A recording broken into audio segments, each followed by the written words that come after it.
हम लोग भगवत गीता के 12वें अध्याय के 11वें और 12वें श्लोक को आज देखने का प्रयास करेंगे। एक बहुत सुंदर घटना है। दुनिया की घटनाओं से आप कृष्ण भावना का हम लोग कल चर्चा कर रहे थे इस पे कि कोई भी व्यक्ति यूजलेस नहीं होता है। और मैं तो कहूँ, मैं समझ रहा था कि कोई व्यक्ति, कोई वस्तु भी यूजलेस नहीं होती है। हमारे कबाड़ में एक पानी का टैंक होता है, सिंटेक्स का टैंक समझते हैं ना। बहुत बार सिंटेक्स का टैंक था 10,000 लीटर का, तो फट गया, उसे काट के रखा गया है। तो मैं सोच रहा था ये यूजलेस है, अभी तो उसको हम कबाड़े क्या कहते हैं, वो कचड़ेदान की तरह इस्तेमाल करेंगे। तो आज हमारे खेत, वहां पे खेत में जो भगवान के लिए फार्म जब सब कुछ उगा रहे हैं, तो उसमें एक तालाब खोदा। तो उस तालाब में एक जगह गहरा किया जाता है, और हम गहरा इसलिए नहीं कर सकते क्योंकि नीचे पानी है। तो वह है प्लास्टिक का ड्रम, प्लास्टिक कटा हुआ ड्रम वहां पे लगा देंगे, जहां से वो सारा पानी उसमें इकट्ठा होगा और वहां से पानी इकट्ठा होगा सारे खेत में जाएगा। आप समझ रहे मैं घटना क्यों बोल रहा हूं? मतलब अब देखिए, पूरा खेत का जो इरिगेशन है वो एक तरह से उस कचरे के डब्बे में पे आश्रित है। कचरे का डब्बा नहीं, मतलब यूजलेस टैंक पे। तो अब कोई भी वस्तु यूजलेस नहीं है, वह डिपेंड करता है कि हम कितना उसको उसका उपयोग जानते हैं, और सब कुछ भगवान की सेवा में नियोजित हो सकता है। ठीक है। तो जब कोई वस्तु यूजलेस नहीं है, तो फिर व्यक्ति यूजलेस कैसे हो गया? उसका यूज हमारे देखने की शक्ति, हमारे पास शक्ति होनी चाहिए देखने की। ये छोटी सी घटना है बृहद भागवतामृत से। गोप कुमार ब्रह्मलोक में जाते हैं, भक्त हैं भगवान के, शुद्ध भक्त थे। तो कुछ समय के लिए ब्रह्मा जी अपना पद छोड़ देते हैं, तो वह ब्रह्मा जी बनते हैं और सृष्टि के हर जीव को भगवान की शुद्ध भक्ति में लगा देते हैं। ये एक शुद्ध भक्त ब्रह्मा जी की शक्ति है। इस प्रकार से अद्भुत शक्ति है। खैर चलिए, हम आगे अपनी उसको कथा को या डिस्कशन को आगे बढ़ाते हैं। आप सब लोगों को याद है कि सबसे महत्वपूर्ण, सबसे हाईएस्ट भक्ति क्या है? मन बुद्धि भगवान में लगा रहे। नहीं कर सकते, अभ्यास योग करें, मन को बार बार भगवान में लगाने का। नहीं कर सकते, भगवान के लिए कर्म करें। अब अगर भगवान के लिए भी ना कर्म कर पाए, मतलब मंदिर साफ करना या और तुलसी जी का पेड़ उगाना, ऐसे कोई कर्म ना कर पाए, तब क्या करना चाहिए? तो अब ये जो बात आ रही है, इससे पहले तक यानी कि पिछले श्लोक तक भक्ति का वर्णन हो रहा है। यहाँ पे 11वें और 12वें में निष्काम कर्मयोग का वर्णन हो रहा है। यह भी अच्छा है। ठीक है, तो हम उसको सुनते हैं। और भगवान किसी को रिजेक्ट नहीं कर रहे हैं। कोई भी इस प्रकार से नियोजित है तो भगवान के पथ पे है, वह भोग में नहीं है। ठीक है। इंद्रिय तृप्ति करना एक बद्धात्मा की बीमारी है, उसके लिए सहज है। तो उसको कैसे बाहर निकाला जाए, डिपेंडिंग कि उसकी कितनी ज्यादा इंटेंसिटी है, उसमें अभिनिवेश है, उसके अनुसार उसको एक प्रिस्क्राइब बात को प्रिस्क्रिप्शन दी जाता है। इसको थोड़ा और समझ लीजिए। जो लोग बहुत भोग में अभिनिविष्ट हैं, उनके लिए कर्म योग दिया था। तुम कर्म करना नहीं छोड़ सकते, कर्म करो, कर्म के फल को त्यागो। उसके ऐसे लोगों के लिए श्लोक है आज। ठीक है। तो कभी कभी लोग, अच्छा, और ज्ञान योग किन लोगों के लिए जो बड़े त्यागी हैं, उनको तपस्या करने में कुछ विशेष रुचि होती है। और भक्ति किसके लिए है? जो न बहुत भोगी है और न बहुत त्यागी है। तो कहेंगे प्रभु जी वैराग्य कैसे उत्पन्न होगा? जितना वैराग्य चाहिए वो भक्ति देवी स्वयं उत्पन्न कर लेगी। अलग से ज्ञान और वैराग्य को करने की आवश्यकता नहीं होती। न बहुत भोगी है और न बहुत त्यागी है। समझ में आ रहा है? यस। ऐसा नहीं कि वो सूखा सूखा कुछ खाना खाएगा, भगवान को प्रसाद ग्रहण करके ही खाएगा। तो यानी कि इतना त्यागी नहीं है कि बस केवल सूखा चावल खाए, लेकिन इतना भोगी भी नहीं कि कृष्ण को बिना अर्पित करे खाए। ये बात समझ रहे हैं? ये बात लोगों को समझ में आती नहीं है। सोचता है तुम लोग, मैंने पहले बोला तुम लोग को खाना है इसलिए कृष्ण कहते हो कि कृष्ण को अर्पित करें, ऐसे ताकत लोग बोलते हैं। ये जैसे कुछ लोग बोलते हैं कि तुलसी जी को उगा के क्या होगा, बैगन का पेड़ उगाना चाहिए। वो समझ गए आप? उनकी बुद्धि में बैगन भरा है, उनकी बुद्धि बेगुण की है उसमें कोई गुण नहीं है। इतना नहीं समझ पा रहे हैं कि तुलसी जी को प्रणाम करने से, ध्यान दीजिए अगर मौका मिले तो, तुलसी जी के ऊपर होता ना फुहार, समझते फुहार, शावर, आप देखते होंगे बहुत महीन महीन शावर। अगर आप 10 बजे, 9:30 बजे, 10 बजे, उनको बड़ा अच्छा लगता है उस समय उनको फुहार देते हैं, तो आप जन्म मृत्यु के चक्र से मुक्त हो जाएंगे। इतनी शक्तिशाली है तुलसी जी की सेवा, तदीय सेवा, गायों की सेवा, इस प्रकार से। तो हम लोग पढ़ते हैं। मेरे पीछे बोली कोई भक्त माइक पे। अथे तद्यप, माइक, हाँ। अथ तदप्यशक्तोऽसि ते तद्युक्तशक्तोषि कर्तुं मद्योगमाश्रितः कर्तुं मद्योगमाश्रितः सर्वकर्मफलत्यागं सर्वकर्मफलोत्यागं ततः कुरु यतात्मवान्। ततः कुरु यतात्मवान्। अथ तदप्य शक्तोऽसि, अगर तुम मेरे लिए कर्म भी नहीं कर सकते हो, कर तुम मद योग आचरता, मेरे प्रति योग के आश्रय लो। ये कौन सा कर्म है, ये कौन सा योग है? निष्काम कर्म योग। ठीक है।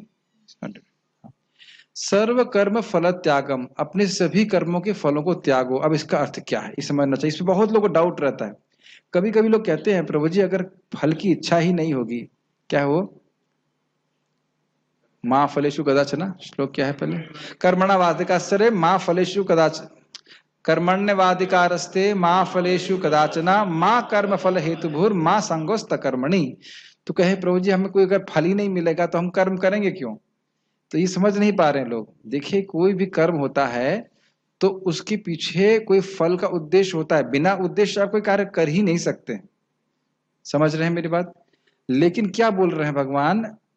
कर्मण्यवाधिकारस्ते माँ फलेषु कदाचना, मतलब तुम्हारा अधिकार कर्म करने पे तो है लेकिन फलों को भोगने का नहीं, अर्थात तुम फलों के भोक्ता मत बनो। मैंने फिर से समझाया था, वर्णाश्रम में व्यक्ति अग्निहोत्र इत्यादि यज्ञ करता है और उसके द्वारा वह स्वर्ग प्राप्ति भी कर सकता है अगर वो चाहता है। तो भगवान का क्या मतलब है यहाँ पे कर्म फल त्याग? जैसा कि भगवान ने पहले बताया था, इसका मतलब यह है कि मैं इसको आत्म शुद्धिकरण के लिए कर रहा हूं। मैं इस कर्म को, इस यज्ञ को आत्म शुद्धिकरण के लिए कर रहा हूं, स्वर्ग प्राप्ति करने के लिए नहीं कर रहा हूं। जो लोग भी मस्ती कर रहे हैं क्लास में वो बताइए कि क्या बोला मैंने? कर्म फल त्याग का अर्थ क्या है पार्थ कृष्ण प्रभु? हाँ, ये गलत बात है।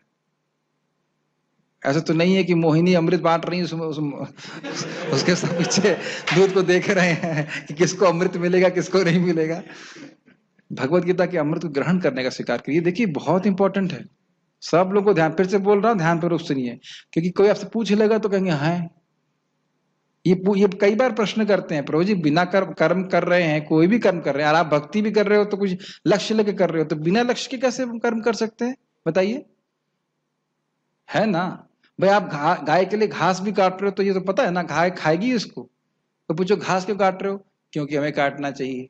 यह तो कोई उद्देश्य नहीं है, ये तो कोई मतलब नहीं ना, ये तो विद्वता भी नहीं है। समझिए इस बात को। गाय की सेवा करके भी आप स्वर्ग जा सकते हो, तो यह कर्म कांड हो जाएगा। और गाय की सेवा इसलिए करें कि कृष्ण सुखी हो, तो यह भक्ति हो जाएगी। आप समझ में आया? कर्म फल का त्याग समझ रहे हैं? आप किसी को दान दे रहे हैं, दान देंगे निश्चित स्वर्ग जाएंगे अगर स्वर्ग जाना चाहते हैं तो। लेकिन दान कर रहे हैं इसलिए ताकि मेरा आत्म शुद्धिकरण हो, मैं आत्मा का अनुभव कर सकूं, तो यह निष्काम कर्म योग हुआ। क्या ये बातें समझ में आ रही हैं? ये एग्जैक्टली भक्ति नहीं है, लेकिन एक बहुत रहस्यमय चीज है, इसको बहुत एकदम कान खोल के सुनिए, सुनो तत्सुनो।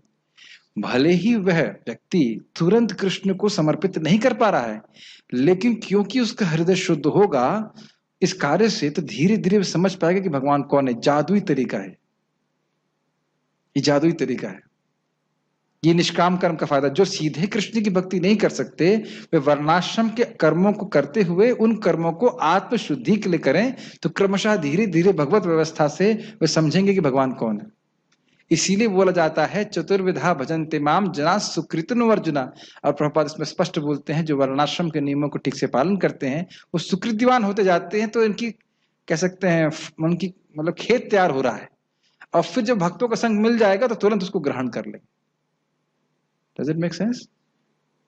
ठीक है, ओके। तो सर्व कर्म फल त्याग का मतलब समझ में आ रहा है? कोई भी यज्ञ कोई भी तपस्या कर रहे हैं उसका उद्देश्य स्वर्ग जाना नहीं है, या इस जगत में भी भौतिक लाभ प्राप्त करना नहीं है, केवल आत्म की शुद्धि के लिए। इसीलिए भगवान कह रहे हैं ततः कुरु यतात्मवान। आत्मवान मतलब आत्म का अर्थ है अपने मन को।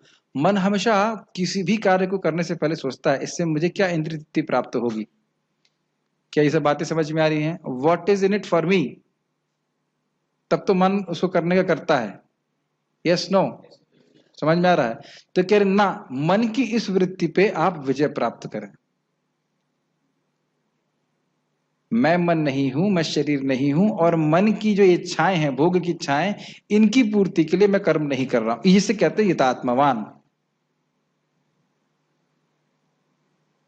सब लोग के चेहरे ऐसे दिख रहे हैं, ऐसे लग रहा है मैं उर्दू बोल रहा हूं। नहीं समझ में आ रहा है? Yes yes, very important. हम प्रसाद भी ग्रहण कर रहे हैं, ठीक है, कैसे भी करते फायदा होता है, but intention should be I should get purified at least एक लेवल, एक लेवल पे। बहुत इंपॉर्टेंट है, ठीक है। हाँ, तो अब आप ये देख सकते हैं कि अगर कोई भक्त किसी को प्रचार कर रहे हैं तो सबको अलग अलग, सबको एक ही जैसा इंस्ट्रक्शन नहीं देंगे। समझ में आ रहा है कि जैसा इंस्ट्रक्शन क्यों नहीं देंगे? कि सबकी चेतना का लेवल अलग है और सबको वह भगवान की सेवा में नियोजित करना चाहते हैं सबकी चेतना के अनुसार। एक बात जरूर ध्यान रख लेना चाहिए कि कृष्ण की सेवा में नियोजित नहीं हुए तो ये बहुत गड़बड़ है। हम दूसरे की सेवा नहीं कर पा रहे हैं वह कोई प्रॉब्लम नहीं है, लेकिन हम अपने अधिकार के अनुसार भी हमको सेवा नहीं मिल रही, ये बहुत गड़बड़ है। क्योंकि फिर हम किसकी सेवा करेंगे? माया देवी की सेवा करेंगे। जैसे मान लीजिए हमारे सुंदर माधव प्रभु फॉर एग्जाम्पल, या मैं भी, हम बहुत अच्छा खाना नहीं बना सकते, खा जरूर सकते हैं लेकिन बना नहीं सकते। अब करना प्रभु प्रभु मान लो मृदंग नहीं बजा सकते तो वह कोई प्रॉब्लम नहीं है, लेकिन भगवान के लिए खाना नहीं बनाएंगे तो ये दोष है। आप मृदंग बजा सकते हो, मैं फॉर एग्जाम्पल, आप तो बजाते हो, कभी कभी होता है मृदंग बजाने वाला जानता है फिर भी नहीं बजाता। आप नहीं करते हो ऐसा, मैं बोल रहा हूं, ऐसा हमने देखा है करते हुए कि लोग मृदंग, देखा है आपने, वो अच्छा बजाना जानते थे, वो सोचेंगे यार कोई अच्छा, कोई महाराज जी गाएंगे तब बजाएंगे हम। एक भक्त अभी गा रहा था तो मैं, कोई नहीं था, मैं बजा रहा था मृदंग। बोला प्रभु जी 2013 में मैं यहाँ पे एक सामान्य व्यक्ति की तरह आया था, तब मैंने आपको ब्रह्मचारी के रूप में देखा, अब मुझे बड़ा अजीब लग रहा है आप मेरे लिए बजा रहे हैं। मैंने कहा नहीं, मैं ऐसा नहीं कि मैं केवल आपके लिए बजा रहा हूँ, हम भगवान के लिए बजा रहे हैं। कोई भी गाता है, मुझे मृदंग बजाना आता है, भगवान के लिए बजाते हैं। तो ये भाव नहीं होना चाहिए कि कोई महाराज जी गाएंगे तभी हम बजाएंगे। आप मेरी बात समझ रहे हैं? अच्छा, मान लो आकाश वहां खड़े हैं और आप मृदंग ना बजाओ तो दोष माना जाएगा? नहीं माना जाएगा, क्योंकि आपको आता नहीं है। समझ रहे हैं मेरी बात? Doesn't make sense. ये अधिकार वाली बात समझ पा रहे हैं? मैं एग्जाम्पल, बहुत लौकिक एग्जाम्पल दे रहा हूं ताकि आप उसको समझ सकें। जिसका जो अधिकार है, जिसकी वो प्रवृत्ति है, उसके अनुसार सेवा में नियोजित है। कृष्ण को ये कोई फर्क नहीं पड़ता है कि आप क्या सेवा कर रहे हैं, क्योंकि हम लोग कितने बड़े हैं, बाल के अगर भाग के 10,000 हिस्से। प्रभुपाद जी की स्टेटमेंट है, कृष्ण केवल यही देखते हैं कि ये बच्चा, ये मेरा सेवक सेवा में लगा हुआ, बस मुझे सुखी करना चाहता है, ये देखते हैं। क्या मैं बार बार भक्ति में चला जाता हूँ, क्योंकि भक्ति में भक्ति के एग्जाम्पल समझ में आते हैं, लेकिन हम यहाँ पे बात करें एकात्मवान का मतलब समझते हुए कि मैं आत्मा हूं और मुझे भोग से सुख प्राप्त नहीं होगा, आत्म सुख से प्राप्त होगा। तो इसलिए इन कर्मों को किस लिए करेगा? वो निष्काम कर्म किसका अर्थ समझ में आ रहा है? ताकि वह शुद्ध शुद्ध हो जाए। Make sense? ठीक है। ये doesn't make sense all the time. सेवाओं को करते हुए भी जब झगड़ा हो रहा है, हम तो मैनेजर हैं तो देखते ही रहते हैं, तब हम समझ नहीं पा रहे हैं कि उन सेवाओं को हम अपने शुद्धिकरण के लिए कर रहे हैं। समझ में आई? मैं तो देखिए प्रवचन में प्रैक्टिकल बातें बोलता रहता हूं, क्योंकि हम देखते हैं। अगर हम केवल, और हम झगड़ा क्यों करते हैं कभी जब होता है तो, कौन सही है, और फिर उस कौन सही में भगवत गीता के कौन से श्लोक को याद रखते हैं? एक भी नहीं, एक भी नहीं। ये सब मैं अपने प्रैक्टिकल जीवन में महसूस कर रहा हूं कि जब भी भक्तों के बीच मनमुटाव होता है, दोनों ही ये भूल जाते हैं कि गीता में क्या लिखा है, भगवान गीता में क्या चाहते हैं मुझसे। हाँ, एक फायदा यह होता है कि जो व्यक्ति नियमित रूप से पढ़ रहा है उसको बाद में तो याद आ जाता है। ये बहुत बड़ी बात है कि बाद में याद आ जाए। 24 घंटे के अंदर भी याद आ जाए कि मैंने गलती क्या करी, तो कम से कम बुद्धि ठीक कर सकते। पता नहीं आप मेरी बात समझ पा रहे हैं कि नहीं समझ पा रहे? We should always check what is the motivation of my devotional service. मेरी सेवा अर्पण करने का उद्देश्य क्या है? और आप प्राय पाएंगे कि इसमें हम कुछ अपना भी चाहते हैं। ये बातें समझ में आ रही हैं? तो ऐसा लगेगा ये श्लोक बड़ा आसान है, लेकिन इतना आसान नहीं है। निष्काम भाव से मतलब सेवा अर्पित कर रहे हैं लेकिन हमें कुछ भी नहीं चाहिए। मान लीजिए मैं प्रवचन कर रहा हूँ तो हृदय में इच्छा है लोगों को अच्छा तो लगे, कम से कम पसंद तो करें। कीर्तन कर रहे हैं तो ये इच्छा रहती है, तो अब ठीक है, ये इच्छा है अगर, तो अब इसके ऊपर एक कोटिंग कर दीजिए। जैसे आप जिस फर्श पे बैठे हो वो फर्श बहुत गंदा है, लेकिन इसके ऊपर गंदा था कह लीजिए, उसके ऊपर एक कोटिंग पड़ी हुई है, तो अच्छा लग रहा है ना देखने में। तो भले ही ये मन की, हमारे दूषित मन की इच्छाएं हैं कि मान सम्मान चाहता है, रिकग्निशन चाहता है, लेकिन फिर भी उसके ऊपर एक लेपन करना है कि यह कर्म मैं कृष्ण को प्रसन्न करने के लिए कर रहा हूं। क्या मेरे भाइयों आपको समझ में आ रही है बातें? This is very important. भले ही आपका पराठे खाने की इच्छा हो, लेकिन उस पर कोटिंग करनी है, ये पराठा मैं कृष्ण के लिए बना रहा हूं, ये ट्रेनिंग करनी है। ये चक्रवर्ती बात इस बात को बोलते हैं। आप भगवान को भोग लगा रहे हैं, जैसे आप लोग करते हैं, प्रणाम कीजिए, भगवान आप इससे संतुष्ट हो जाइए। भले ही हमारे हृदय में इच्छा है कि सब्जी में खाऊंगा, ये खाऊंगा, क्योंकि हम लोग अशुद्ध हैं। तो धीरे धीरे करके वो जो कोटिंग है वो बढ़ जाएगी और ये इच्छा अपने आप चली जाएगी। ये मैं क्यों बोल रहा हूँ, ये भी भाई भक्त लोग कई बार प्रश्न करते हैं कि प्रभु जी हम कुछ करते हैं अच्छा तो अहंकार आ जाता है। तो अहंकार को बुद्धि के द्वारा यथात्मवान त्यागते हुए, उससे अपनी पहचान न करते हुए, सब बड़ी सूक्ष्म चीजें हैं। भक्ति करेंगे तो समझ में धीरे धीरे आएगा जब करेंगे तो। ओके, आगे बढ़ते हैं।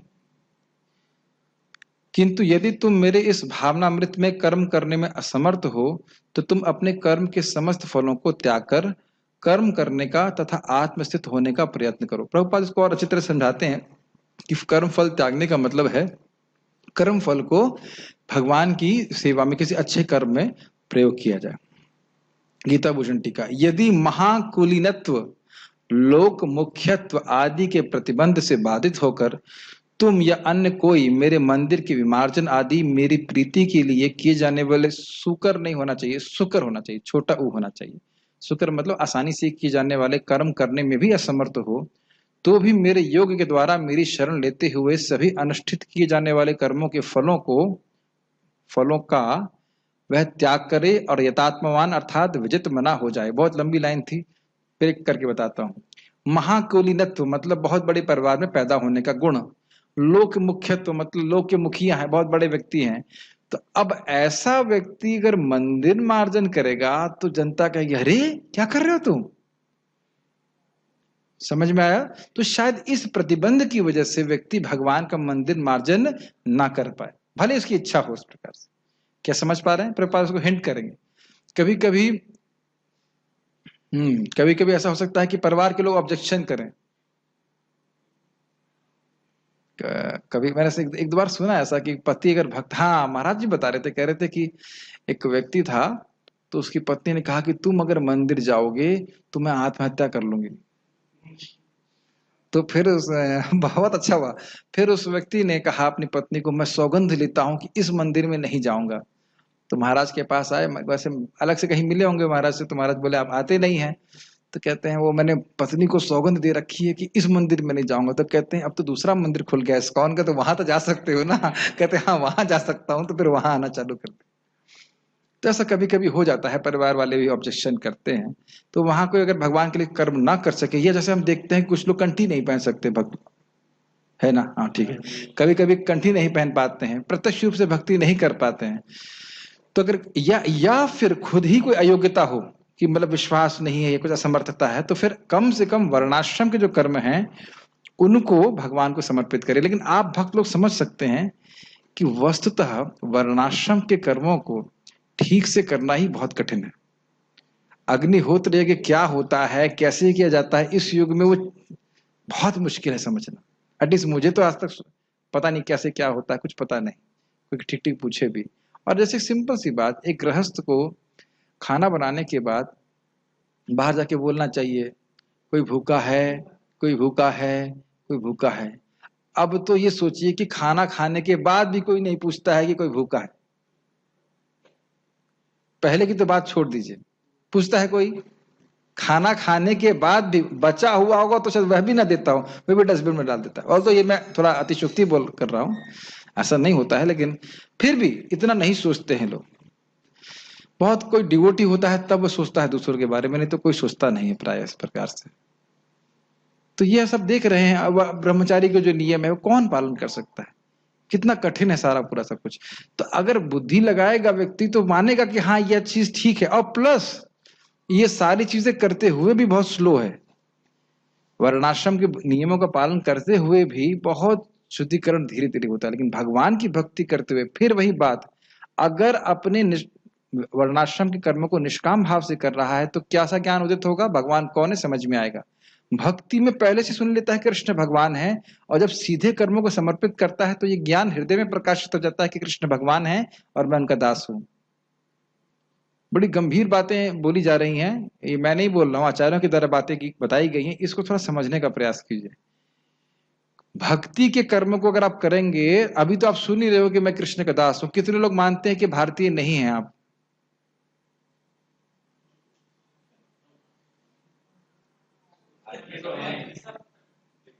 मैंने क्या बोला है समझ रहे हैं? कितने लोग हम ये मानते हैं कि हम भारतीय नहीं है? आप में से एक भी व्यक्ति हाथ नहीं खड़ा कर सकता कि प्राय ये बात आ जाती है, वो विदेशी डिवोटी, वो विदेशी भक्त, वो उड़िया, वो बंगाली, ये हम समाज भक्त समाज में खूब सुनते हैं। और यहां तक यह भी सुना है, कान में स्पर्श किया तो चकित रह गया, वो तो नीची जात का है। नीची जात का है? ब्राह्मण दीक्षित है भैया, क्या बात कर रहे हैं? तो एक भेजे में घुसा हुआ है मन में कि मैं शरीर हूं, शरीर संबंधित वस्तु में, तो यानी कि अभी उपाधि गई नहीं है। अरे ये सब तो ऐसे ही होते हैं पर जाति का नाम। एक आदमी गड़बड़ है तो सारे लोग गड़बड़ है क्यों भाई? आपने सबने सुना है कि नहीं? ये मैं ही बोल रहा हूं। तो आप देख रहे हैं उपाधि कितनी चिपकी हुई है। लेकिन अगर भक्ति बहुत अच्छे से करते हैं तो फिर धीरे धीरे भावना समाप्त होती है, और ये बहुत गंभीर कि मैं भगवान का दास हूं, ये अनुभूति, और आप भी दास हैं, ये भी अनुभूति। आज मैं एक छोटा सा रिफ्लेक्शन कर रहा था कि हम सोच रहे हैं भाई जो हमारे ब्रह्मचारी बस वही साधु हैं, उनकी सेवा करेंगे, उनके लिए अच्छा खाना प्रसाद बनाएंगे, लेकिन जो हमारे अन्य वर्कर्स हैं क्या वह कृष्ण की सेवा नहीं कर रहे? तो ठाकुर जी का टैप खराब होता है तो हमारे प्लम्बर सेवा नहीं करने जाते? डेबिट सैलरी ले रहे हैं, लेकिन वह भी समझना होगा कि वह भी भगवान के दास है शाश्वत रूप से, और भले वो कुछ सैलरी ले रहे हैं फिर भी वो कृष्ण की सेवा में लगे हुए हैं। और एक प्रमाण बताता हूं आपको, श्रीवास ठाकुर जी के घर में एक मुसलमान व्यक्ति था, घर में नहीं मतलब उनका मुसलमान दर्जी था, दर्जी समझते हैं, टेलर। उसको भी श्रीमन चैतन्य महाप्रभु ने अपना षड्भुज रूप दिखाया था। अब बताइए उसका क्या मतलब है? और कहता है देखो मैंने देख लिया, क्या बोलेंगे बंगाली में इसको? मैंने देख लिया, मैंने देख लिया। हाँ, अभी देखिए ऐसा कुछ उसमें लिखा हुआ है कि देखूं, ऐसा कुछ, मैंने देख लिया, मैंने देख लिया, ऐसा करके उन्हें बोला। ये है महाप्रभु की कृपा। खैर मुझे नहीं, सॉरी, उनको बोलते हैं कि तुम्हारे दासों का करोड़ों दासों का दास भी मुझे अपने प्राणों से देख प्रिय है। तो मैं सोच रहा था कि मेरा विजन क्या है। अब मेरी बात समझ रहे हैं? मेरा विजन, हमें अपना विजन देखना है। बाहर की व्यवहार कुछ भी हो, लेकिन हमारा आंतरिक विजन क्या है? और महाप्रभु इस बात को बोलते हैं, हर जीव मेरा दास है और इसकी निंदा करना मेरे प्रति अपराध है। ये सब बातें अभी आप गीता में सुनने वाले हो। और जब मेरे से सुना तो कल की जो घटना मेरे संग हुई, उसको मेरा माइंड जो है फिर छोड़ने लगा कि ना, मुझे वैसे नहीं सोचना चाहिए। मेरा ही कुछ कर्म है कि कोई भक्त या कोई भी मुझसे खराब बर्ताव कर, काल और कर्म के प्रभाव से, उनको दोष नहीं देना चाहिए। तो ये है भगवत गीता को सुनने पढ़ने का लाभ, कि हमारी अगर ट्रेन डीरेल हो रही है तो फिर उसको कम से कम रेल पे लेके आ जाती। समझ रहे ना मेरी बात? बहुत अच्छी बात होती है भगवत गीता की। तो अगर कोई इस प्रकार से भगवान के लिए कर्म करने के लिए अनुष्ठित नहीं कर पाए तो वर्णाश्रम के कर्मों को भी भगवान को अर्पित करे। और विजयात्मा का मन क्या हुआ, उसका अर्थ क्या हुआ? फलाभिसंधि से शून्य होकर अग्निहोत्र व दर्श पौर्णमासी आदि यज्ञों को मेरी आराधना स्वरूप करे, और इस प्रकार कर्मों के संपादन के द्वारा उसके हृदय में आत्मज्ञान उदित होगा, जैसे कीचड़ से कमल उगता है। समझिए इसका मतलब। फलाभिसंधि मतलब, अभिसंधि मतलब इच्छा, लक्ष्य। तो मैं कुछ कर्म कर रहा हूं वर्णाश्रम का, जिसकी वजह से मुझे भौतिक लाभ प्राप्त हो, इस प्रकार की इच्छा से शून्य होकर के तुम्हें वर्णाश्रम के नियम का पालन करना चाहिए, यदि तुम भक्ति नहीं कर सकते, यदि तुम मेरे लिए कर्म नहीं कर सकते। क्या ये बातें समझ में आ रही हैं? और इससे स्पष्ट है कि जब हम भक्ति कर रहे हैं या कृष्ण के लिए कर्म कर रहे हैं तो वो अंडरस्टूड है कि वह कृष्ण के लिए ही कर्म है, वह भोग प्राप्ति के लिए नहीं है। क्या समझ में आई बात? ये सब बड़ी गंभीर बातें हैं। नहीं समझ में आई साहिल? अरे बहुत इजी है। आपकी माता जी आपके लिए रोटी बनाती है कि नहीं बनाती? आपको जो खाना अच्छा लगता है तो बनाती है कि नहीं बनाती? समझ में आ रहा है किसी के लिए कुछ कार्य करने का अर्थ? और उसके बदले में क्या चाहती हैं आपसे? अब तो यही चाहती होंगी वापस आ जाओ, ब्रह्मचारी आश्रम में मत रहो, यही चाहती होंगी। लेकिन वैसे एक चलिए और पीछे चले जाइए, जब हम छोटे बच्चे थे तब माता क्या चाहती? कुछ भी नहीं चाहती हैं। प्रभुपाद कहते हैं वहां पे शुद्ध प्रेम का एक झलक है जी, कुछ ना चाहें। और देखिए माता को बहुत सुख मिलता है इससे। जितना हम किसी को सुख देने का प्रयास करें और बदले में कुछ ना चाहें, उतना ही मात्रा में हम सुखी होंगे। ये बातें समझ में आ रही हैं? और इसी को उठा करके आप कृष्ण पे अप्लाई कर दीजिए, इसी को उठा करके आप भक्तों पे अप्लाई कीजिए, तब ये शुद्ध भक्ति हो जाती है। तो इसके लिए बुद्धि का उपयोग करना, और बुद्धि के साथ साथ जिन भक्तों से प्रेम है उनके प्रति ऐसा बर्ताव करने में कठिनाई भी नहीं होती। Make sense? यस। देखिए मेरी एक तो इच्छा होती है, भगवान कुछ पता नहीं कृपा करते हैं, कि मेरी इच्छा होती है कि भगवत गीता के श्लोकों को ठीक से एक्सप्लेन किया जाए। अब पता नहीं आप लोगों को कितना समझ में आ रहा है, और मेरे भगवान ने कितनी शक्ति दी, ये मुझे आपका अनुभव तो मैं नहीं कर सकता, मैं तो टीचर की तरह करने का प्रयास कर रहा हूँ। लेकिन मुझे ऐसा महसूस होता है कि इससे भक्तों को सुख मिलता है जब उसको यथावत प्रस्तुत किया जाए। बहुत इच्छा होती है इस प्रकार से। तो ऐसे ही अब हर व्यक्ति को जो जो कला मिली है उसे भक्तों को सुख देने का और भगवान को सुख देने का प्रयास करना चाहिए, उससे हम बहुत सुखी हो जाते हैं। अब पता नहीं, मैं को एक्सप्लेन नहीं कर सकता हूँ। 6:15 मैं पूरा सेवा करके वापस आया, बहुत थका था। जैसे गीता का अनुवाद किया, ये जैसा आपके सामने गीता बोल रहा हूँ, ऐसा लग रहा है मैं पूरा दिन का रेस्ट करके बैठा हूँ, so fresh. Krishna immediately reciprocate. एक बार मेरे संग ऐसा भी हुआ था, मैं बहुत बुखार में था और ये भक्ति माधव प्रभु बच्चों को लेके आ गए वहां से, तो क्लास देना है। मैं कैसे क्लास दूंगा, मैं तो बहुत बुखार में हूँ। मैंने फिर भी कुछ दीजिए, उन्होंने पुश किया, मैं क्लास दिया, तब तक बुखार उतर गया, सर दर्द था कुछ तो था, उतर गया। फिर क्लास के बाद लौट के आया, फिर चालू हो गया। अब सरप्राइज ये कैसे होता है? तो मैं खाली ये बोल रहा हूं कि कृष्ण को देना, कृष्ण की सेवा निस्वार्थ, ये हमारे जीवन का परम सुख देने वाली मनोवृत्ति है। और यहां बोला जा रहा है विजितात्मना। और तो मैं थोड़ा गलत बोल रहा हूं, क्योंकि वे सब बातें भक्ति पे आरोपित होती हैं। यहाँ पे हम निष्काम कर्म की बात करें, लेकिन थीम जो निष्कामता की है वो दोनों में कॉमन है। समझ रहे हैं? ये नहीं समझ में आ रही बात? क्यों मैं ऐसे बोल रहा हूं कि कृष्ण, भगवान श्री कृष्ण की भक्ति अमोघ है, लेकिन श्रद्धा हेतु फल तो, मतलब श्रद्धा के अनुसार फल प्राप्त होता है। अगर कोई व्यक्ति भोग चाहता है तो भगवान उसको ऊपर उठाते हैं, मुक्ति चाहता है मुक्ति देते हैं, लेकिन अगर अनुरागी है तब अपना सुख देते हैं। प्रहलाद आह्लाददायी ने। इसीलिए निष्काम भाव से करने का प्रयास करना चाहिए। जो निष्काम भावना की बात यहाँ वर्णाश्रम में हो रही है, उसी चीज को भक्ति में भी लेके चलना चाहिए। समझ में आ रहा है? ठीक। दूसरी बात यहाँ पे कह रहे हैं कि हृदय में आत्मज्ञान उदित होगा जैसे कीचड़ से कमल उगता है। क्या है कीचड़? ये जो वर्णाश्रम कर्म है इसको कीचड़ कहा जा रहा है। कीचड़ क्यों कह रहे हैं? क्योंकि प्राय ये भोग प्राप्ति के साधन होते हैं। ये ध्यान दीजिएगा, बहुत गंभीर। जब कोई आप यज्ञ कर रहे हैं तो उसका फल भयंकर रूप से वापस आता है आपके पास। मतलब कुछ भौतिक दान कर रहे हैं, कुछ भी कर रहे हैं, कोई यज्ञ तपस्या कर रहे हैं, उसका फल उतना ही नहीं मिलेगा आपको, जबरदस्त फल मिलता है। तो उसकी इच्छा भी हम कर सकते हैं। क्या समझ में आ रही है नहीं आ रही बात? हरे कृष्ण मंत्र के समान यही एक अपराध है। हरे कृष्ण मंत्र को कह रहा है इससे तो बड़ा पुण्य मिलता है। कुछ लिखा है, मैं ठीक ठीक याद नहीं कर पा रहा, कि कितनी करोड़ों गायों को सूर्य ग्रहण के समय आप कुछ जो देने से पुण्य मिलेगा, वह एक बार कृष्ण बोले के 16वें अंश के बराबर भी नहीं है। अच्छा, इतना पुण्य मिलता है, तब तो मैं बहुत समय तक स्वर्ग में रहूंगा। तो इस प्रकार से भक्ति करना यह उचित नहीं है। अब निष्काम कर्म की, सॉरी, सकाम कर्म की बात करें तो सकाम कर्म व्यक्ति को कीचड़ में ही लेके जाता है भोग के लिए। लेकिन वही कर्म अगर निष्काम भावना से किया जाता है, आत्मशुद्धि के लिए किया जाता है, तो हृदय में आत्मज्ञान रूपी कमल उदित होता है। क्या समझ में आ रही है बात? मुझे बड़ा डाउट है कि समझ में आ रही है, लेकिन शायद समझ में आ रहा होगा। यस, कुछ पूछ रहे थे। वर्णाश्रम क्या? वर्णाश्रम कीचड़ नहीं, वर्णाश्रम के कर्मों को भोग की प्राप्ति के लिए। और हर कर्म में दोष भी है। आप क्षत्रिय कर्म करेंगे तो मारना पड़ता है, वैश्य आगे आने वाला है, वैश्य का कर्म करेंगे तो उसमें झूठ बोलना पड़ता है, भाई साहब मैं आपसे कोई प्रॉफिट नहीं ले रहा हूं। शूद्र का कर्म करेंगे तो कभी ऐसे व्यक्ति की सेवा करनी पड़ती जो बड़ा गड़बड़ हो। और कभी कभी ब्राह्मण को भी वो वध यज्ञ में व्यक्त करने पड़ते हैं। तो भगवान कहते हैं कि धूमेनाग्नि इवावृतः, जैसे अग्नि के संग धुआं होता ही है, फिर भी इसका अर्थ यह तो नहीं कि अग्नि पवित्र नहीं है। तो उसी प्रकार से जब इन कर्मों को निष्काम भावना से किया जाता है कि मेरा आत्म शुद्ध हो जाए, हृदय शुद्ध हो जाए, तो फिर ये हृदय, ये ज्ञान गर्भा हो जाते हैं, आत्मज्ञान को प्रकाशित करने वाले होते हैं। लेकिन अगर स्वर्ग इत्यादि के लिए किया जाए तो जीव की दुर्गति है। समझ रहे हैं बात?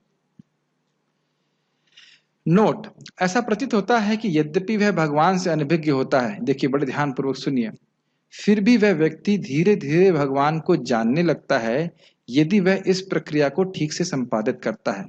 अंततोगत्वा वह निष्काम कर्मयोग करता है जो भगवान को अर्पित होते हैं, और यह एक सनिष्ठ भक्त की साधना पथ है। ये लाइनें समझ में आ रही हैं आपको? निष्काम भाव से जब कोई कर्मयोग कर रहा है तो करते करते भले ही उसको न पता हो कि भगवान कौन है, लेकिन धीरे धीरे फिर वह समझ में आ जाएगा भगवान कौन है। कैसे आ जाएगा? भगवान की व्यवस्था, और फिर वह भगवान के भक्ति में, आप जानते हो, कर्म योग, फिर ज्ञान योग, फिर अष्टांग योग, और फिर भक्ति योग में आएगा। लेकिन क्या हमें साधना करनी है? नहीं करनी है। तो जान क्यों रहे हैं? ताकि समझ लें कि ये नहीं करनी है।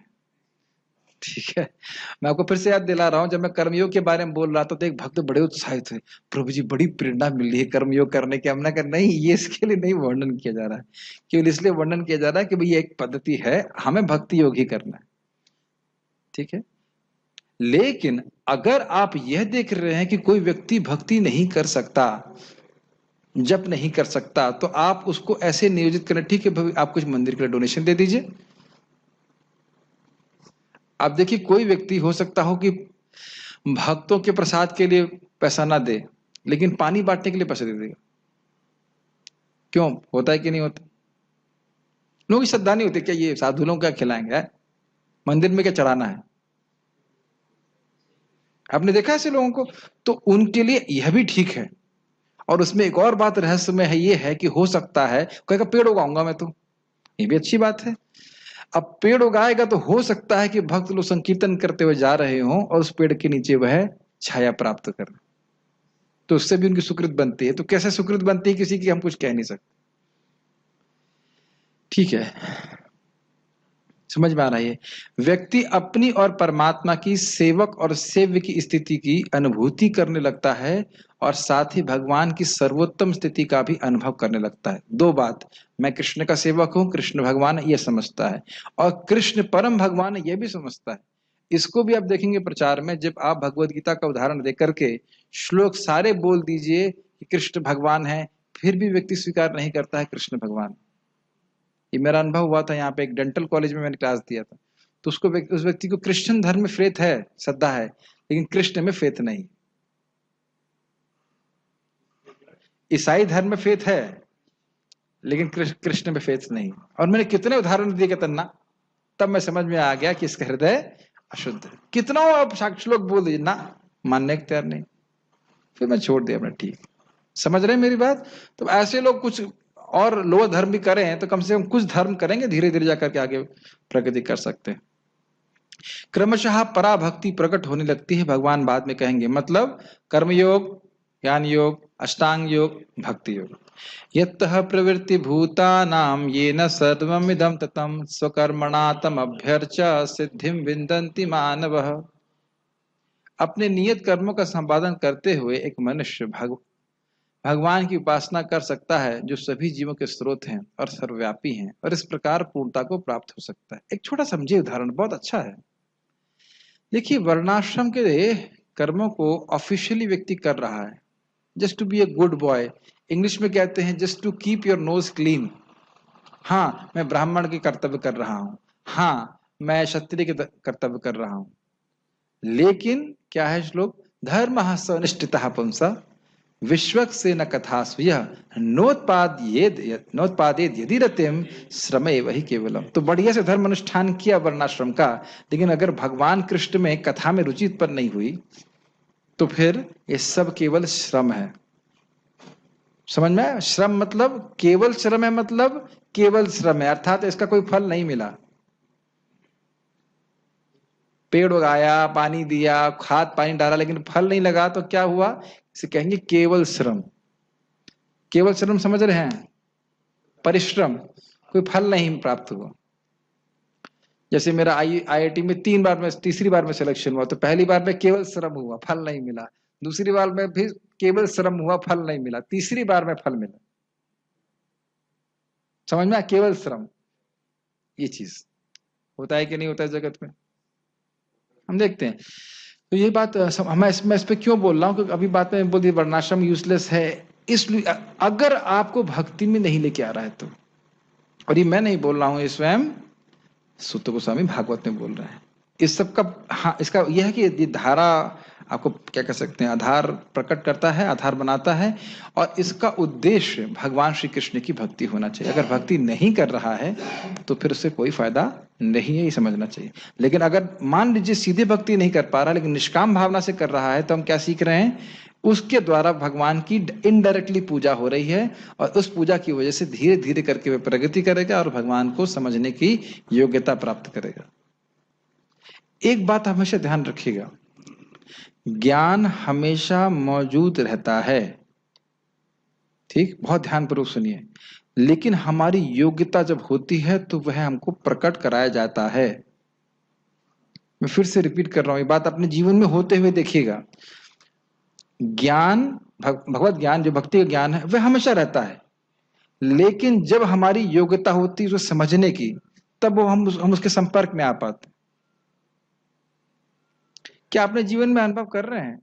वैसे तो देखिए, संपर्क में कभी कभी लोग योग्यता नहीं होती तो भी आते हैं, लेकिन उसे धारण नहीं कर पाते। हम भरतपुर में जाते थे, डॉक्टर साहब आते थे, डॉक्टर मतलब 10 साल तो MBBS में पढ़ाई किया होगा, इनको ये क्या बोल रहे हैं गीता भागवत, हमें समझ में नहीं आ रहा, फिर आना बंद कर दिया उन्होंने। और आपने कहाँ तक वही पढ़ाई की? MBBS कर लिए हैं, BTech, MTech, तो कैसे समझ में आ रहा है? समझ रहे हैं? हृदय जब शुद्ध होता है तब गीता भागवत की बात समझ में आती। Make sense? और आप लोग भी अनुभव कर रहे होंगे, जो लोग अच्छे से साधना कर रहे हैं। मैं आज एक बात कर रहा था कि जब जो कर रहा है अच्छे से जब कर रहा है, तो देखेगा कि उसको समझ में आने लगे Gita, because it needs subtle intelligence, not gross intelligence. Gross नहीं समझ में आता, समझ रहे हैं मेरी बात? ठीक, मुझे बहुत, मैं फिर एक भक्त का गुणगान करता हूँ, यहाँ पे उपस्थित है, उनका नाम नहीं दूंगा, लेकिन पहले उनको मतलब ऐसा लगता था कि इस ना मुंह में हम लोग सब्जी में बहुत अधिक मिर्ची डाल देते हैं ना, वैसा लगता था, गीता क्लास में आने में उनको कोई रुचि नहीं होती थी। लेकिन अब मैं देखता हूँ वो पहले से पढ़ के आते हैं, मुझे पूछते हैं, तो बहुत प्रसन्नता होती। तब मैंने बहुत बड़ी शिक्षा प्राप्त करी कि वह भक्त उस समय उसका हृदय शुद्ध नहीं था, इस कारण से उसको लग रहा पनिशमेंट लग रहा था। अब सेवा करते करते वो शुद्ध हो गया, तब उसको बड़ा अच्छा लग रहा है। बोलने वाला वही है, ज्ञान वही है, समझ पा रहे हैं? उससे मुझे बहुत बड़ी शिक्षा प्राप्त हुई कि किसी भी भक्त के प्रति नेगेटिव भावना नहीं रखनी है।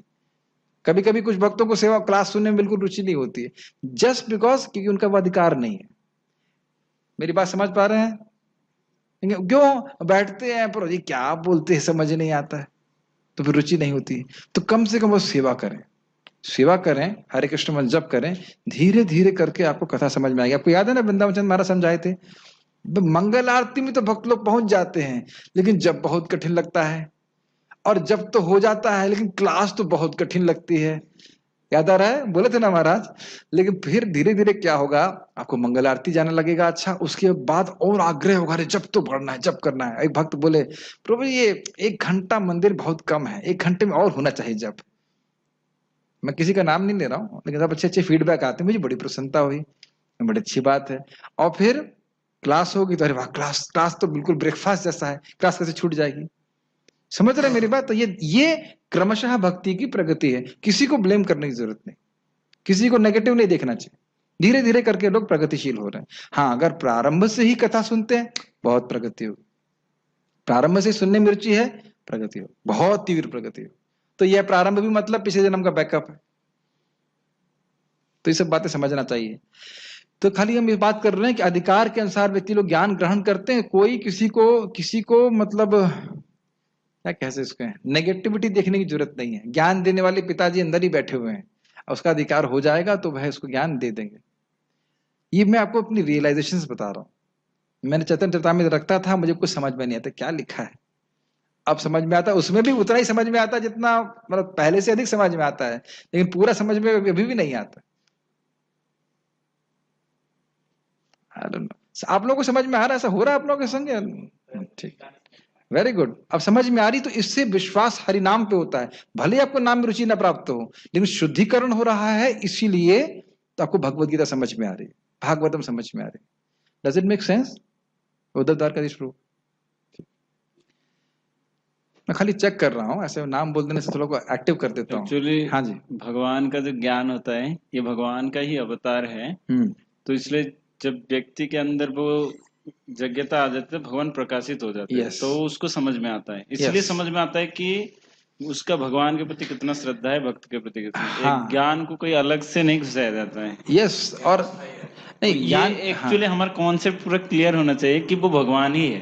नहीं, ज्ञान तो भगवान का स्वरूप है। मैं यही बोल रहा हूं कि जब व्यक्ति की योग्यता, भक्ति करते करते योग्यता आती है, तब उसको समझ पा। एक और उदाहरण, श्रील भक्ति सिंह ठाकुर जी से मदन मोहन मालवीय कुछ प्रश्न करने के लिए गए थे, और बहुत बड़े स्कॉलर थे, ये सब जानते हैं इस कथा को। तो बोले कुछ प्रश्न करना, कहते हैं जरा रुकिए आप, थोड़ा सेवा कुछ मैं कुछ कार्य कर रहा हूँ। तो इतनी देर में वो कुछ भक्तों से मिले, तो भक्त ने कहा कुछ सेवा कर दीजिए। तो वह भगवान के बर्तन मांजने लगे, और फिर उसके बाद जब भक्ति सिंह ठाकुर जी के पास वापस आए, कहते क्या प्रश्न है? कहते हैं मेरे प्रश्न का उत्तर हो गया। यह स्थिति है। तो भगवत सेवा के सेवोन्मुख है जीवादव, भगवान की सेवा करते हैं तब हम समझ पाते हैं। ठीक है, सेवा का अर्थ मतलब क्या है? कान से सुनना। सेवा का मतलब खाली यही नहीं कि फिजिकल सेवा, फिजिकल सेवा, कान से सेवा, आंख से, इंद्रियों से, क्या है श्लोक से, ना ना ना, ऋषिकेण ऋषिकेश सेवनम भक्ति रुचिते। इंद्रियों से भगवान, इंद्रियों के स्वामी कृष्ण की सेवा करना, यह भक्ति है। जैसे जैसे भक्ति बढ़ती जाएगी, भगवान का अनुभव भी होने लगेगा। समझ रहे हैं? ठीक है। तो यानी कि यह कभी चिंता नहीं करना चाहिए, अरे भाई मुझे क्यों समझ में नहीं आ रहा, ये सब मतलब नहीं है। अभी मैं चेतना मेरी इतनी नहीं है कि मैं समझ पाऊं। जैसे मुझे कोई रासलीला की चर्चा करेगा तो मुझे बहुत अनकंफर्टेबल हो जाता है, ये मेरी योग्यता भी बिल्कुल नहीं है। तो अपने अधिकार से अधिक नहीं करना चाहिए, जितना है उसके अनुसार करें, प्रगति होगी। मद भक्ति लभते प्रणाम, फिर वह मेरी पराभक्ति को प्राप्त होता है। मतलब कर्म योग, ज्ञान योग, अष्टांग योग एंड देन भक्ति योग। यस, तात्पर्य हो सकता है कि कोई व्यक्ति सामाजिक, पारिवारिक या धार्मिक कारणों से या किसी अन्य अवरोधों के कारण कृष्ण भावनामृत के कार्यकलापों के प्रति सहानुभूति तक दिखाने पाने में अक्षम हो। इसकी व्याख्या कर चुके हैं। बड़े परिवार से तो झाड़ू नहीं मार सकता है, ठीक है। यदि वह अपने को प्रत्यक्ष रूप से इन कार्यकलापों के प्रति जोड़ ले, तो हो सकता है कि पारिवारिक सदस्य विरोध करें या अन्य कठिनाई उठ खड़ी हो। इसकी व्याख्या भी हो चुकी है। आत्महत्या कर लूंगी, सौगंध ले लो, मंदिर नहीं जाओगे, ऐसा। मुझे याद है कि मैं जब एनटीपीसी में था, तो एक सीनियर को मैंने 3 किताबें दी, पतली पतली। अच्छा आदमी लग रहा था, मासूम लग रहा था। तो मैं सोचता हूँ शायद कस्टमर बन जाए, भक्ति का कस्टमर बन जाए। बेचारा किताब भी लेके गया, अगले दिन वापस का कहता पत्नी मना कर रही है, नहीं पढ़ना है। तो हमने कहा सदगुरु तो घर में ही बैठे हैं आपके। ठीक है। तो कभी कभी ऐसे नहीं कर पाता लोग। जिस व्यक्ति के साथ ऐसी समस्याएं लगी हों, उसे यह सलाह दी जाती है कि वे अपने कार्यकलापों के संचित फल को किसी शुभ कार्य में लगाए। समझ में आई बात? कुछ धन प्राप्त है या कुछ योग्यता प्राप्त है, उसको अच्छी जगह लगाए। नहीं भक्ति कर सकते, कम से कम यहाँ ये करो। ऐसी विधियां वैदिक नियमों में वर्णित हैं। ऐसे अनेक यज्ञों तथा पुण्य कर्मों अथवा विशेष कार्यों के वर्णन हैं, जिनमें अपने पिछले कार्यों के फलों को प्रयुक्त किया जा सकता है। अब आप समझ सकते हो कि अन्य शास्त्रों में वेद व्यास जी ने इन पुण्य कर्मों का वर्णन क्यों किया। कोई बता सकता है कि क्यों किया? केवल भक्ति का ही वर्णन क्यों नहीं किया? सब कांग्रेगेशनल चैंटिंग, हरे कृष्णा हरे कृष्णा। एक भक्त बताइए। मैं चाह रहा हूं कि आप सोचें, मैं क्या जो बातें बोली जा रही है समझ में आ रही है कि नहीं आ रही है? हाँ, क्या बोल, क्या कारण है कि अन्य पुण्य कर्मों का वर्णन किया गया है? क्या बात है, बताइए। क्योंकि प्रभु जी सब उस ज्ञान को नहीं समझ सकते हैं। हाँ, भगवत भक्ति को तुरंत वो स्वीकार नहीं कर सकते हैं। यस जी, और इसीलिए सबके लिए बनाया गया है नियम कि जो उस योग्य हो तो उसका पालन करके फिर धीरे धीरे कर्म योग, ज्ञान मतलब योग, यस, वो बहुत अगर भोगों में प्रवृत्त है तो वो गीता क्लास में नहीं बैठेगा, लेकिन कुछ कर्म उसने संचित किए हैं, वो भगवान को एटलीस्ट निष्काम भाव से कहीं अच्छे कर्म में लगा दे। Make sense? ठीक है। देखिए, ये मैंने प्रत्यक्ष देखा। वैसे तो ये भक्ति ही है। हमारे भक्त हैं रोणेंद्र प्रभु, जानते हो आप, तो उनके पिताजी बहुत पैसे वाले हैं। उनका नंबर आपको नहीं दिया जाएगा, लेकिन लेकिन पॉइंट इसकी बहुत पैसे वाले हैं, और वो पराया भक्तों को मतलब कुछ धन दिया करते थे, मतलब प्रसादम इत्यादि। अब बहुत पहले जब मैं उनसे मिला तो कह रहे क्या तुम लोग ये भक्ति करते रहते हो सुबह से शाम तक, सुबह थोड़ा बहुत हो गया और दिन में काम करो अपना और कुछ बिजनेस करना चाहिए। अब वह रोहिणीनंदन प्रभु कहते हैं मैं समझ रहा हूं कि तुमने सही निश्चय किया कि तुम केवल भक्ति में रत हो। अब समझ में आया आपको? समझ में आ रहा है कि नहीं आ रहा है? प्रत्यक्ष देख रहे हैं कि पहले वो अप्रिशिएट नहीं कर पा रहे थे, क्या सुबह से शाम तक भक्ति करते रहना कृष्ण कृष्ण, अब उनको समझ में आ रहा है। अब वो कह रहे हैं मैं वृंदावन आऊंगा। Can you see? अपनी आंखों से ही होता हम देखते हैं कि अगर इस प्रकार से कोई कृष्ण को कुछ देता है, भले वो भक्ति ना कर पा रहा होता ना, धीरे धीरे भगवान की ओर वह उन्मुख हो जाता। देख रहे हैं चीज? जो गीता ऐसा जो है नहीं कि इम्प्रैक्टिकल है, जो भगवान बोल रहे हैं वह बहुत प्रैक्टिकल है। अभी तो इंद्रद्युम्न महाराज की माँ मरते समय बोल रही थी I am going to your Krishna, चलिए छूट गया। तो सब भक्तों को उत्साह होना चाहिए, खूब भक्ति करें। माता पिता को धर तो ऐसे ही हो जाएगा, अगर वो भक्ति ना भी करें, भक्ति करें तो फिर कहना ही क्या। आगे बढ़ते हैं। इससे मनुष्य धीरे धीरे ज्ञान के स्तर तक उठता है। ऐसा भी पाया जाता है कि कृष्ण भावनामृत के कार्यकलापों में रुचि ना रहने पर भी जब मनुष्य किसी अस्पताल या किसी सामाजिक संस्था को दान देता है तो वह अपने कार्यकलापों की गाढ़ी कमाई का परित्याग करता है। स्पष्ट है? ठीक है। उन लोग की श्रद्धा भगवान को देने में नहीं है, लेकिन अस्पताल खोलेंगे। यहाँ पर इसकी भी संस्तुति की गई है क्योंकि अपने कार्यकलापों के फल के परित्याग के अभ्यास से मनुष्य क्रमशः अपने मन को स्वच्छ बनाता है और उस विमल मन स्थिति में वह कृष्ण भावामृत को समझने में समर्थ होता है। क्लियर है? कोई स्पष्ट दिक्कत नहीं है। एक चीज आप देख रहे हैं, इन सभी श्लोकों में भगवान स्वार्थ परकता से बाहर निकलने की बात कर रहे हैं। मैं फिर से रिपीट करूंगा, बहुत ध्यानपूर्वक सुनिए। Krishna is trying to bring the condition soul which is completely selfish to some kind of selflessness.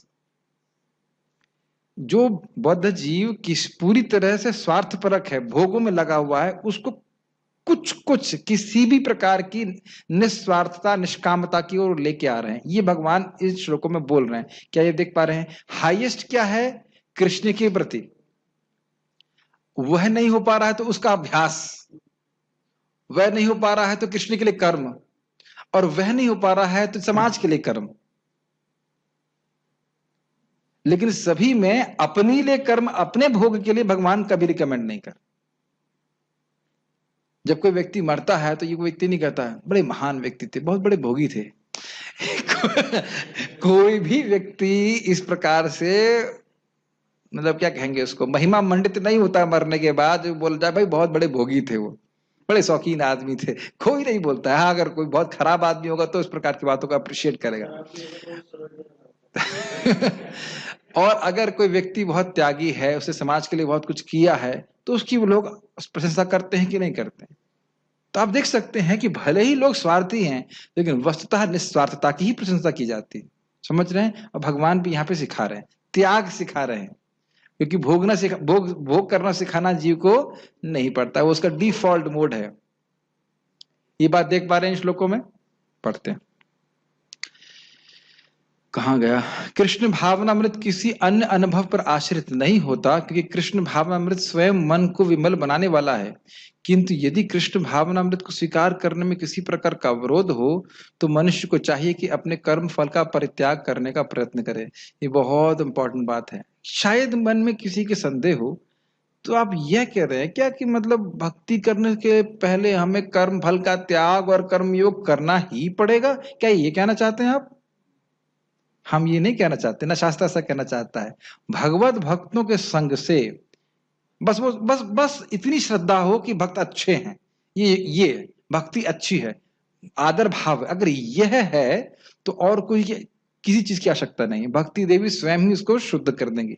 मैं फिर से रिपीट कर रहा हूं, हम कितने भी दुर्गुणों से युक्त हों, लेकिन श्रद्धा है कि भई ये भक्ति ठीक है तो आपको शुद्ध कर देगी।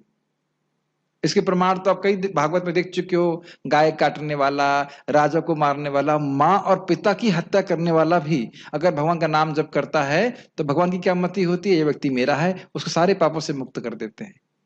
ये सुने हैं ना? तो स्पष्ट सुखदेव गोस्वामी बोल रहे हैं।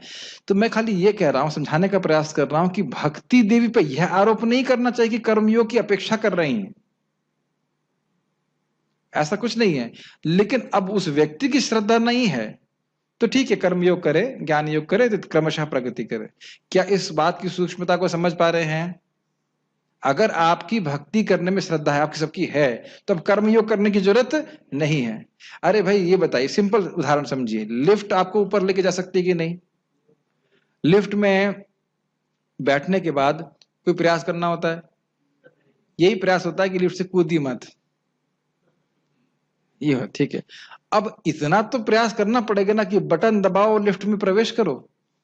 आप कहो कि ये तो एक दरवाजा मात्र है, मुझे तो नहीं लग रहा कि ऊपर कुछ दिख भी नहीं रहा है, ऊपर कहाँ जाएगी नहीं जाएगी, मैं इसमें क्यों प्रवेश करूं, कौन जाने, मैं तो अकेला जा रहा हूं इसमें, कौन जाने ऊपर जाऊंगा कि नहीं जाऊंगा। तो फिर आप सीढ़ी पे जाइए। समझ रहे हैं? प्रभुपाद इस बात को बोलते हैं, इतना सुनने के बाद भी, नाम की महिमा सुनने के बाद भी, भक्ति की महिमा सुनने के बाद भी कुछ लोग इसमें रुचि नहीं रखते हैं। वही बैगुन और तुलसी। तो ऐसे लोगों के लिए अच्छा है कि बैगुन उगाएं और बैगुन उगा करके, प्लीज ध्यानपूर्वक सुनिए, मैंने ये नहीं कहा कि बैगन उगाना तुलसी से श्रेष्ठ है। उन लोगों के लिए अच्छा है कि वो बैगन उगाएं और तुलसी जी के प्रति अपराध ना करें। क्या मेरी बातें समझ में आ रही हैं? आप बिल्कुल मेरी बातों को गलत ले सकते हैं, हल्का सा भी ट्विस्ट करेंगे तो। बैगन उगाना तुलसी से श्रेष्ठ नहीं है, लेकिन अब उन लोगों की श्रद्धा नहीं है, तो बेहतर है कि बैगन लगाकर बैगन निस्वार्थ रूप से दूसरों को दें। कहने का अर्थ है कि कुछ कर्म करें जो कर्म मार्ग में बहुत प्रवृत्त हैं और दूसरों का कल्याण करें, अपनी इस स्वार्थपरकता से बाहर आए। ये श्लोक बहुत डाइसी है, बहुत अगर ध्यानपूर्वक सुनना पड़ेगा तब आप समझ पाएंगे, नहीं तो नहीं समझ पाएंगे। क्योंकि इसके आगे ये समझ में नहीं आएगा तो अगला वाला श्लोक भी समझ में नहीं आएगा, उसका भी उल्टा अर्थ चला जाएगा। उसको आज नहीं लेंगे इसलिए क्योंकि इसको डाइजेस्ट कर सके। ऐसी दशा में समाज सेवा, समुदाय सेवा, राष्ट्र सेवा, देश के लिए उत्सर्ग आदि कार्य स्वीकार किए जा सकते हैं, जिससे एक दिन मनुष्य भगवान की शुद्ध भक्ति को प्राप्त हो सके। जैसे हमारे प्राइम मिनिस्टर बोलते हैं, सारे काम देश के नाम। अब ये गलत है कि सही है?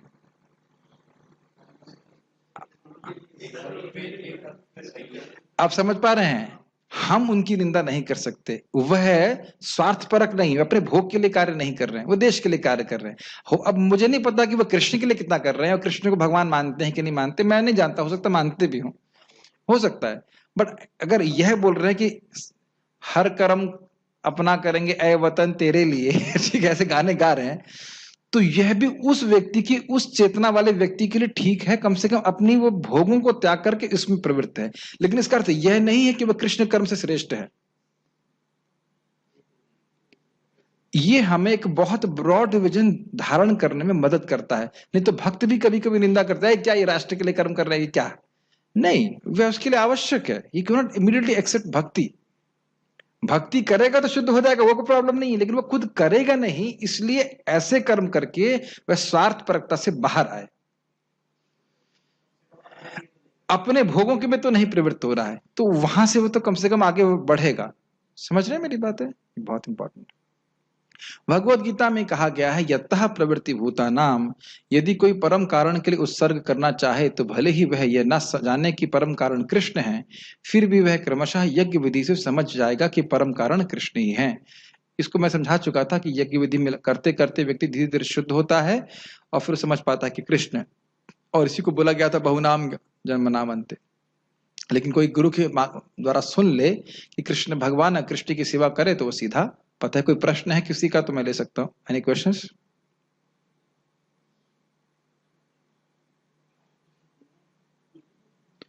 कोई प्रश्न है? जब जब भक्ति योग में जो वर्णन आता है तो इसमें इसको तो केटव धर्म बोला जाता है, इसमें बहुत ज्यादा प्रोसेस लगेगा। उसको एक कर्म पर कोई अगर हॉस्पिटल बना दिया, किसी को कुछ मतलब भोग है, मतलब प्रसाद नहीं है, ऐसे कुछ बढ़ जाता है। हाँ। तो जो आदमी जो ये सब कर रहा है, अरेंज कर रहा है, उसको फल लगता है, उसको बहुत टाइम लगता है जी।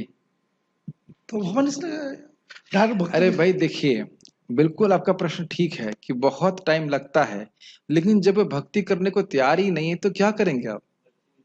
ये मैंने अपनी आंखों से होता हुआ देखा है। IIT में जब मैं था, मेरा एक मित्र था, तो हरे कृष्ण नहीं करेगा, देश सेवा करूंगा, ये करूंगा, वो करूंगा। हमने कहा भाई वो करो, लेकिन थोड़ा हरे कृष्ण भी करो। नहीं करूंगा। I have seen it practically. मैं भी ख्याल से अब वो IAS ऑफिसर बन गया है, बहुत तेज लड़का था वो, अंशुल नाम था, उसी ने मुझे हारमोनियम सिखाया था, वहां भक्ति हो गई उसकी, इतना इतना ढीठ था। मैं उसको हरे कृष्ण मंत्र सिखाता, मैं गाता था, हरे कृष्णा, इस ट्यून को निकालो, तो मैं सोचा कुछ बोलेगा, वो बोलता नहीं था, हारमोनियम बजा देगा लेकिन बोलेगा नहीं। इतना इतना ढीठ होते हैं लोग। इतना निकाल देगा हारमोनियम पे, बोलेगा नहीं। तो मैंने कहा चलो कम से कम हरे कृष्ण सुना तो सही, तो पता है कि हरे कृष्ण मंत्र कहाँ है। फिर मैंने कहा कुछ भी तुम सेवा कर रहे हो, क्या तुम मृत्यु से बच सकते हो? कहते नहीं, डर तो बहुत लगता है मृत्यु से, लेकिन उसका कृष्ण पे विश्वास नहीं था। मैंने खूब देखा ये चीज, हमारे सर जो प्रवचन करते थे उसमें विश्वास नहीं था, वो दोष दृष्टि करता था। तो ऐसे लोगों के लिए ठीक है बट कम से कम कुछ वो भगवान देव सेवा करें, कहीं अपनी स्वार्थपरता से बाहर तो निकलें, ये बात है। हाँ, अब देखिए उसमें बहुत सारे फैक्टर हैं। मैंने आपको पहले बताया कि जैसे उसने हारमोनियम मुझे सिखाया, लेकिन हरे कृष्ण मंत्र सुना, और अब जो हारमोनियम में मैं सीख रहा हूं उसका क्रेडिट उसको जाएगा, ये ध्यान देना होगा। वो मैं हटा नहीं सकता, ये आपको ध्यान रखना होगा कि उसने जो भी हारमोनियम सिखाया, जो मैं कीर्तन कर रहा हूं, वो उसका अकाउंट में जाएगा, वो उससे आगे जाके भक्त बनेगा। ये अकाउंट सब लिंक्ड है, समझ रहे हैं मेरी बात? जैसे हमारे प्रभु जी मृदंग बजा रहे हैं भगवान के सामने, तो इनकी टीचर भले मृदंग बजाए या ना बजाए, टीचर भले मंगल आरती पहुंचे ना पहुंचे, लेकिन सिखाया है और ये सेवा में लगे हुए हैं, तो अकाउंट में जा रहा है। ये बहुत विस्तार है भक्ति का क्षेत्र। जैसे आज सुबह प्रभु जी ने बैगन बनाया, कढ़ी बनाई, अब माता जी ने फॉर्मूले दिए, पता नहीं कितने फॉर्मूले फॉलो किए, अच्छा प्रसाद बना। तो अब माता जी भले बना नहीं सकती हैं, लेकिन फॉर्मूला दे सकती हैं। ये भागवत का सिद्धांत है। आप क्या समझते हो मैंने तो तुलसी सेवा में क्यों लगाया है? हमारे प्रभु जी को क्यों लगाया? मैं खुद कर नहीं सकता क्योंकि समय नहीं है, लेकिन प्रभु जी करेंगे और मैं व्यवस्था करा रहा हूं, तो उसका फायदा मुझे मिल जाएगा। समझ रहे मेरी बात? ये पृथु महाराज कहते हैं, करने वाला, सहायता देने वाला और प्रेरणा देने वाला, तीनों को बराबर लाभ प्राप्त होता है मृत्यु के बाद। इसलिए ईर्ष्या का कोई स्थान नहीं है। आप सेवा करो, आप हरे कृष्ण जपो, तो आपका जो जप है ये मुझे मिलेगा। मैं नहीं बोल रहा हूँ, भक्ति ठाकुर जी बोलते हैं, क्या है, दस्तूरी लईते कामी आमी पूर्ण हबे काम। तुम हरे कृष्णा करोगे और मुझे मेरा कमीशन प्राप्त होगा। क्या कमीशन है? भगवत प्रेम। कोई समझ में, कोई ईर्ष्या की स्थान नहीं है भक्तों का। Make sense? तो इस प्रकार से वो स्लो हैं तो कोई बात नहीं, लेकिन कम से कम ट्रैक पे तो हैं। भोगों में रहेंगे तो बिल्कुल दूसरे ही ट्रैक पे चले जाएंगे। तो वहां से अच्छा है कम से कम निष्काम कर्म कुछ करने का प्रयास करें, ठीक है? और इसमें आप ये भी जानते हो कि कदाचित थोड़ा अच्छा कार्य कर रहा है, अच्छा कार्य करते करते किसी वैष्णव की सेवा हो गई तो फिर भगवत प्राप्ति हो जाएगी। उदाहरण क्या था? नृग महाराज गायों का दान करते थे, बहुत बड़े दानी थे। एक भक्त आया, कहा मुझे एक मंदिर बनवाना है, गीता भागवत के लिए बनवा देते हैं। तो फिर उस भक्त ने आशीर्वाद दे दिया, तुम्हें कृष्ण का दर्शन प्राप्त होगा, और नृग महाराज को उसी वजह से दर्शन प्राप्त हुआ। Does it make sense? तो अच्छा कार्य करने की अच्छी भावना होने से व्यक्ति कभी कभी भक्तों की सेवा भी कर देता है, तो और उसके द्वारा फिर उसकी भक्ति का पुण्य प्राप्त हो जाता है। और कोई प्रश्न है किसी का? Okay, so we shall stop here. Shrimad Bhagavad Gita की जय, श्रील प्रभुपाद की जय।